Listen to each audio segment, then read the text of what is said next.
Boa noite, me chamo Antônio e moro em Resende, no sul do estado do Rio de Janeiro. Na década de 80, era muito comum aqui na nossa região as pessoas criarem pássaros e até mesmo caçarem passarinhos e outros animais nas matas da região. Naquela época, não existia essa consciência ambiental como temos hoje. E praticamente não se falava na proteção das matas, dos animais e dos pássaros. Aliás, não existia sequer fiscalização como o IBAMA faz hoje. Pelo menos não aqui no sul do estado.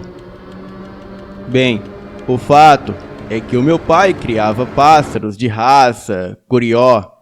Como bom mineiro, ele gostava de curió, canário e trinca-ferro. E não somente ele, mas os meus tios, parentes e até vizinhos. Aliás, isso é muito comum nas cidades do interior. O meu pai gostava de organizar caçadas, tanto de curió como de alguns pequenos animais como tatu e porco do mato. Os meus primos, que na época eram adultos, viviam caçando tatu. Bem, um dia, o meu pai combinou com um primo meu chamado Roberto de irem caçar num local chamado Matão. O local era conhecido por todos da nossa vizinhança, distante cerca de pouco mais de 1 hora de caminhada da minha casa. Era uma pequena mata, no meio de umas colinas, utilizadas como pasto para o gado, e era comum o povo ir até o local para caçar. Na véspera do dia combinado, o meu primo chegou lá em casa e disse que não poderia ir porque ele tinha que ver um serviço. O meu pai decidiu ir sozinho, já que conhecia o lugar. E na madrugada seguinte, ele preparou suas coisas, pegou a gaiola de caça e saiu com o dia amanhecendo. E pouco depois, das 7 da manhã, fomos surpreendidos com meu pai retornando sem ter caçado nada. E segundo meu pai, ao chegar no matão, ele deparou-se com uma casa na entrada da mata. Tinha uma horta de alfaces plantada ao redor da casa, e a horta tinha alfaces enormes e rodeava toda a casa. Era uma casa de pau a pique, coberta por sapê, e lá de dentro vinha o barulho de muitas crianças brincando e fazendo muita algazarra. O meu pai disse que chegou perto, olhou, pensou em chamar os moradores, mas como o barulho era grande, ele achou que não seria ouvido. E também ele não viu nenhum animal como cão, cavalo ou gado tão comuns na região. Ele viu apenas a casa com as crianças brincando dentro e a horta de alface ao redor da mesma.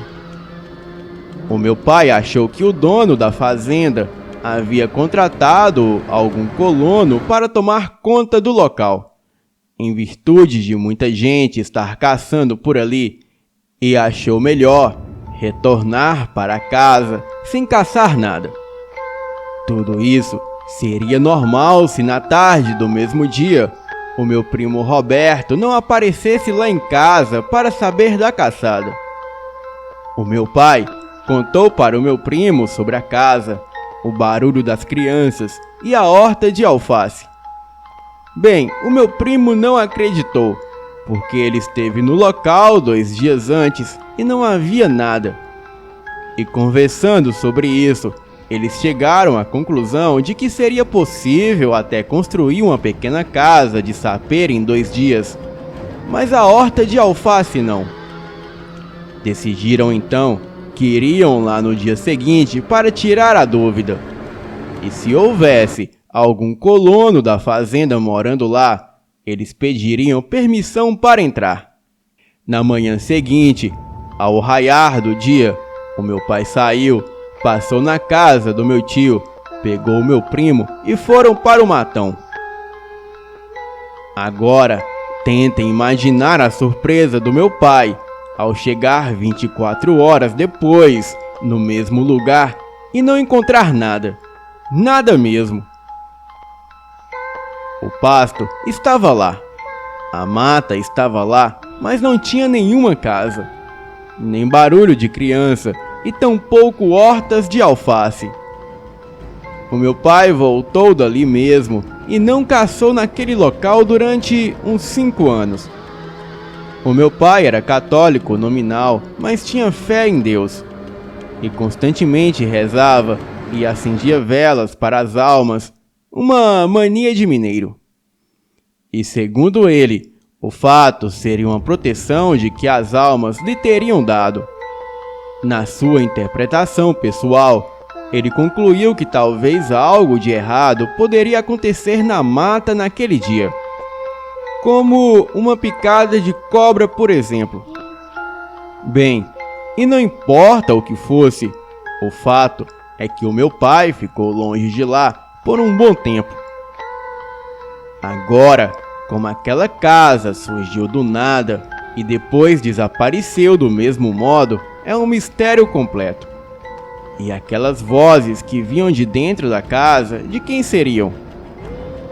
Seria alguma visita de outra dimensão, com algum objetivo específico?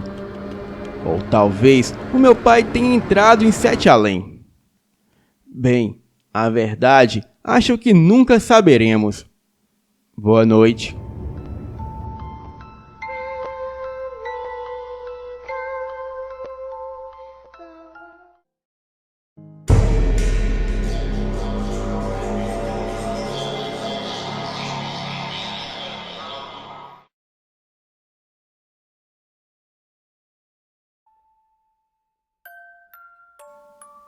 Em todos os locais desse mundo, somos observados, e nem tudo o que fazemos é aprovado pelos observadores. Essa história quem me conta foi a minha esposa, quando uma certa noite ela foi dormir na casa de sua prima. Depois que a tia dela morreu, as primas dela ficaram morando sozinhas, pois já tinham uns 20 e 22 anos. Também tinham um irmão que morava com elas, mas não parava em casa. Uma das primas da minha esposa, uma vez contou que antes da sua mãe morrer, ela acordou à noite e viu uma mulher de branco sentada nos pés de sua cama. Ela ficou apavorada, cobriu a cabeça e começou a rezar, até que olhou novamente e não havia mais nada.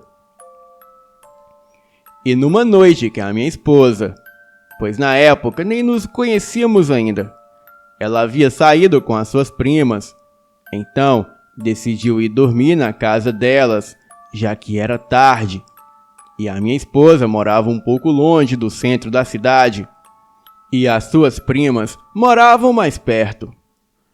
Ao irem para o quarto, uma das primas dela disse que queria mostrar algo para a minha esposa, algo que faria com que ela não dormisse naquela noite. Foi assim. No quarto existiam 2 interruptores de luz, um na parede próxima da porta e outro ao lado da cama, para que a pessoa pudesse, mesmo deitada, acender ou apagar a luz. A minha prima pegou a Bíblia, sentou-se na cama com a sua irmã e a minha esposa, e com a luz acesa começou a ler. E logo nas primeiras linhas a luz se apagava sozinha. E o clique era no interruptor próximo à porta. Ela acendia novamente a luz e começava a ler, e de novo o clique e a luz se apagava novamente. Ela fez isso por algumas vezes e depois resolveram dormir. Mas quem disse que a minha esposa dormiu?